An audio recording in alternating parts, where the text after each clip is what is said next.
Right now, if you are too hot, you press a button. Your ancestors had one form of air conditioning, a hole in the ground and a wet skin. And here is the part nobody tells you. Heat is not what killed them.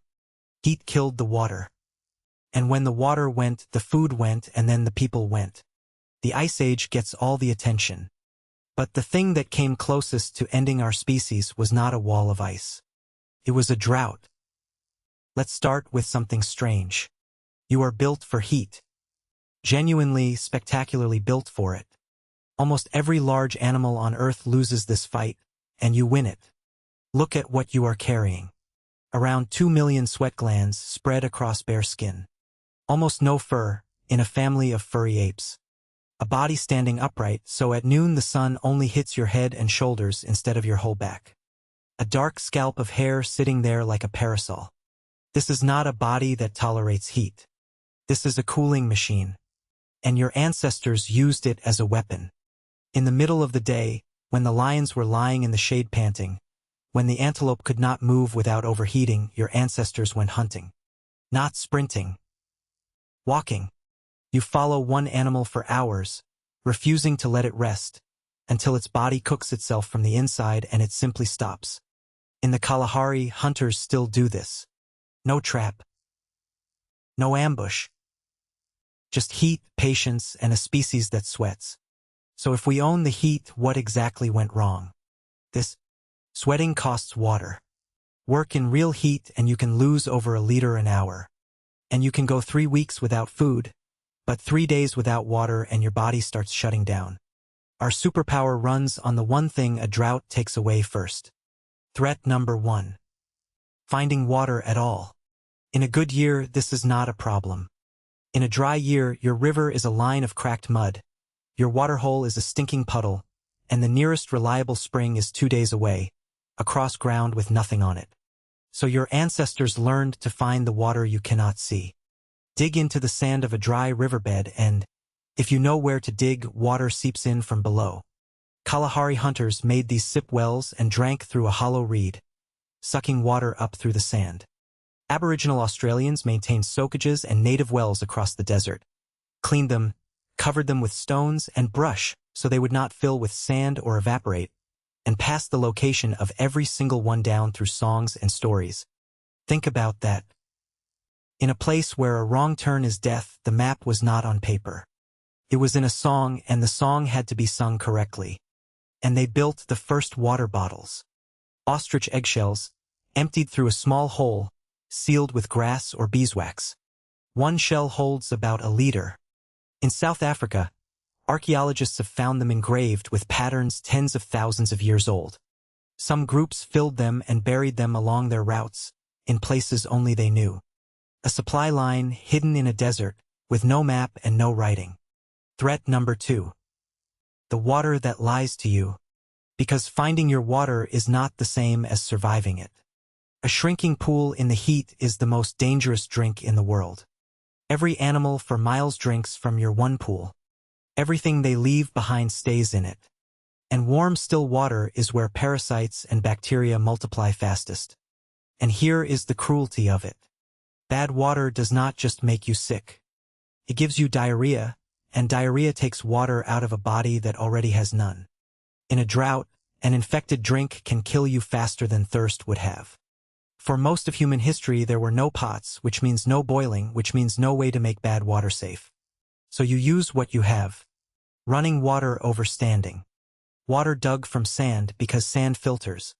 Water taken upstream of where the animals wade in. They could not see a single microbe, and they still worked out most of the rules we teach in survival courses today. Threat number 3.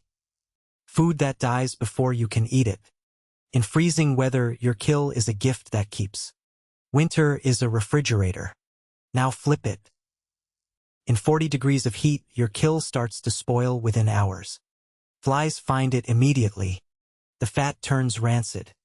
By the second day, it can kill you. So heat took away something humans in cold places relied on completely. Storage. You cannot save a big kill for later. You get one enormous meal and then nothing. So you fight back in 2 ways. The first was technology. You cut the meat into thin strips, hang it in the sun and the wind, and let the heat that ruins meat be the thing that dries and preserves it. Smoke the strips over a low fire and the smoke keeps the flies off. The desert became the drying rack. The second way was social, and it is more interesting. If you cannot store meat in the ground, you store it in other people. You give the meat away. You feed families that are not yours generously and publicly, and now they owe you. Next month, when your hunt fails and there succeeds, that debt comes back as food. Sharing was not sentimentality. In a climate where nothing keeps, other people were the only working refrigerator. Threat number 4. The sun itself. We think of heat as uncomfortable. In a drought, it is an active predator, and it hunts in the open, in daylight, on a schedule. So your ancestors changed the schedule. Move at dawn. Move again in the evening. In the middle of the day, do nothing at all. Sit in shade, in a cave under a rock overhang, in a shelter of branches, and wait for the world to become survivable again. Whole cultures still live on that clock. Your body joined in too. Dark skin in high sun regions is not decoration. It is equipment. It protects the folate in your blood from ultraviolet light, and low folate wrecks a pregnancy. Skin color, in this story, is a sun canopy that evolution installed over thousands of generations. And the ones the sun killed first were the ones with the least water in them. Small bodies. Your children. In a bad drought, a group could keep all its adults and still lose its future. Threat number 5 is the one people forget. Heat does not come alone. It brings passengers. Warm, wet, stagnant water is a nursery for mosquitoes, and mosquitoes brought malaria. As humans cleared land, settled, and stored water near their homes, they built perfect mosquito real estate without knowing it. Malaria became one of the greatest killers in human history. And our answer to it is the darkest bargain in this whole story. In malaria regions, a mutation spread through human blood. Carry 1 copy and malaria is far less likely to kill you. Carry 2 copies and you have sickle cell disease, and in a world without medicine you probably die young. That trade held anyway because malaria killed more children than the disease did. Our species did not defeat the mosquito. It accepted attacks paid in its own children for thousands of years. Now the part that should genuinely unsettle you. Sediment cores drilled from the bottom of Lake Malawi record what the climate of Africa was actually doing while modern humans were becoming modern humans. And between roughly 135 and 75,000 years ago, Africa went through megadroughts that make anything in recorded history look mild. That lake, one of the largest on Earth, dropped by hundreds of meters. Forest turned to scrub. Grassland turned to dust. Your ancestors were living through that. Genetics tells us the same story from the other side. Modern humans carry strangely little genetic diversity for a species our age.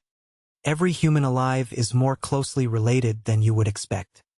The straightforward reading is that at some point the population of our ancestors was not millions. It was tiny, possibly a few thousand people capable of having children, scattered around whatever water was left. Now the honest part, because this is where a lot of videos start inventing numbers. The exact figures are argued about hard. Some researchers put the bottleneck near a few thousand individuals. Others say the genetic pattern can be explained by many small isolated groups rather than one dramatic near extinction. What is not seriously disputed is the direction. There was a long stretch where being human was a marginal, precarious business, and the reason was not ice. It was the water running out. Every person alive is descended from the groups that found water in that. Not the strongest ones. The ones who knew where to dig. And drought did one more thing to us. Around 10,000 years ago, the Sahara was not a desert. It was grassland, with lakes, hippos, cattle herders, and rock paintings of people swimming. Then, over a few centuries, the rains moved and the whole thing dried out. The people did not vanish. They walked to the only water left, and in North Africa that meant one place. The Nile. So they crowded onto a thin green strip in the middle of a desert. And when you crowd thousands of people onto a river, you need canals and stored grain, and someone to decide who gets water first, and records of who paid what. Irrigation. Hierarchy. Taxes. Writing. We like to say civilization began with a great idea. It looks more like civilization began with a drought and a river that was the last place to go. So what did ancient humans do when the water ran out? They read the ground for water no one could see. They carried it in eggshells and buried it along secret routes. They turned killing heat into a way to preserve food. They stored wealth in other people because nothing else would keep. They rearranged their entire day around the sun, changed the color of their own skin over generations, and paid a tax in their blood to a mosquito. And the machine that did all of it is still running. Next time you are sitting in a heat wave, sweating through your shirt and complaining about it, notice what your body is doing. 2 million glands cooling you down without being asked. That system was not designed for comfort. It was the reason your family line did not end in the dust. You are here because somewhere in that heat, an ancestor of yours knew exactly where to dig.